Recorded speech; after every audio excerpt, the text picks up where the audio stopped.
Welcome back. This week, Australians got some dire news about the state of our education system in the form of the 2023 NAPLAN results.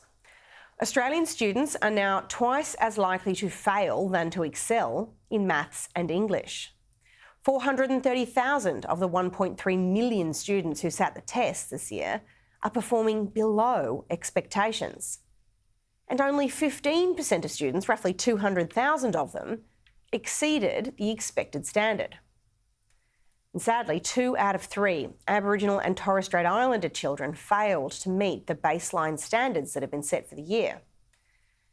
And despite all of that, we've never spent more, $72 billion last year alone, on trying to improve education.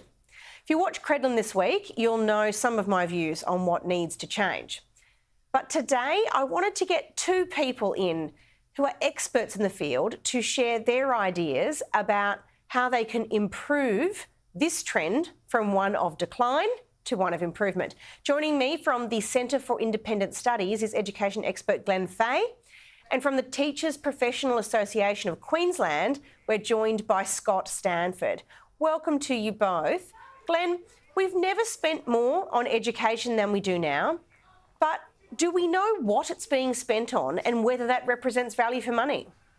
Oh, Amanda, you're right to point out that there was a $72 billion spend in taxpayer funding in the last year, and that equates to around $20,000 for each student in the school system.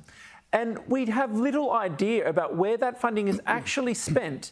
And while there's a lot of interest in persecuting schools that get funding, and especially you hear this in terms of private schools receiving funding, and there's often significant interest in what happens with those funds, usually for cynical purposes. But what we ought to be interested in is how do we invest that money best, and what can we gather from existing spending that's being used in systems?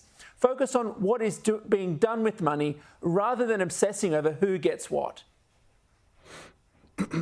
So do we have transparency about how the money that is being applied is being spent?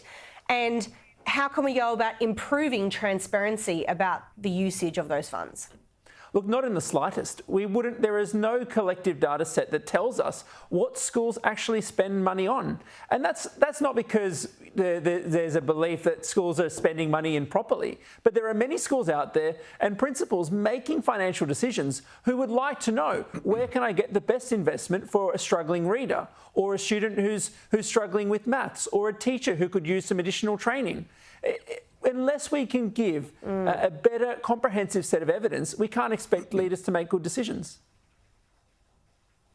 It's an interesting point. Scott, good teachers are vital to a quality education system.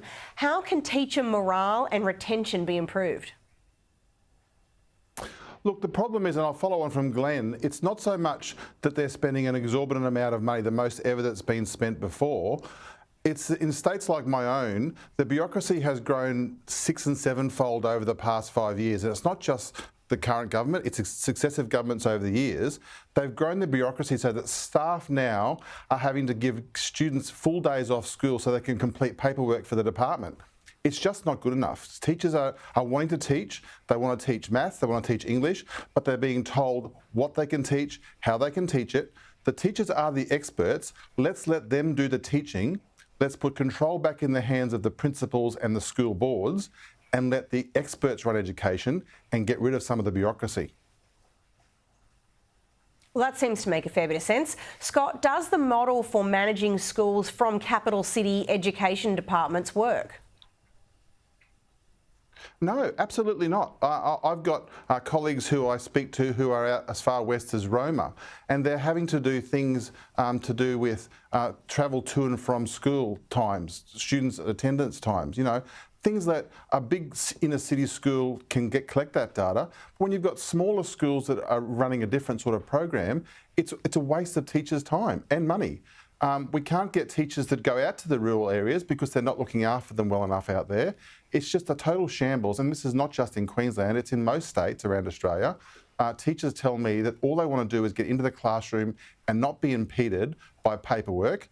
And as I said before, if we get rid of the bureaucracy, or half of the bureaucracy, we can then pay those teachers more, which then retains the teachers in the system. Glenn, parents are a big part of this story. How can parents be re-engaged to be more active participants in their child's education, supporting learning at home rather than simply expecting learning to be the responsibility of schools and teachers alone? Well, of course, parents play a critical role. Parents are the first educator of children. And when it comes to reinforcing good habits for study, when it comes to providing answers to difficult homework questions and the like, setting high expectations, all of this starts in the home. But we also know that we can't blame parents when students don't perform. Educators have got the tools to hand, and many educators deliver outstanding results day after day in their schools. While there can be a better job in terms of the partnership between home and school, we've got to be careful here that we don't set our path where we say that parents really are to blame for results, when ultimately we know that teachers can and do significantly impact the learning trajectory of children in their care. Scott, you've identified that the bureaucracy and the central management of schools isn't working. So what's the alternative? Look, I've been doing some studies of some schools over in places like Switzerland and Sweden that are far exceeding what we are here in Australia. And what Glenn said before was right. The amount of money per student works out to be roughly $20,000. If we gave every student $20,000 a year and said, this is yours to spend at a school of your choice, then schools would have to improve their standards. Otherwise, the parents have the choice. And we're not blaming parents. Parents are actually right. They send their kids to school to be educated by experts. And if a school is failing, then the parent has the right to move that student to a school that is offering the service that the parent wants, and they would take that funding with them. You would soon see schools then pick up their act because they would be relying on individual students, not on the bureaucracy to tell them how to teach. And finally, Glenn, do you have any thoughts about that proposal? Well, there's no doubt, Scott's right, that the key problem that we've got in schools is that there's a significant amount of bureaucracy. But I would also add that at the moment, we're not quite at a position where we can say it's a free-for-all for schools to run them exactly how they would like to. While we think that principals deserve to have free rein in how they choose to run a school, in classrooms there is good guidance that we need to provide that is evidence-based and says it and provides teachers the best resources possible to deliver the best education possible. The idea of having vouchers to help inform parents as consumers is an idea that's been around for a while, and in theory it's a very valid model. What we've got to do is help to first give schools and teachers the capabilities to deliver the very best results possible, and then I think we're in a position to allow, in effect, a market to work. Yeah.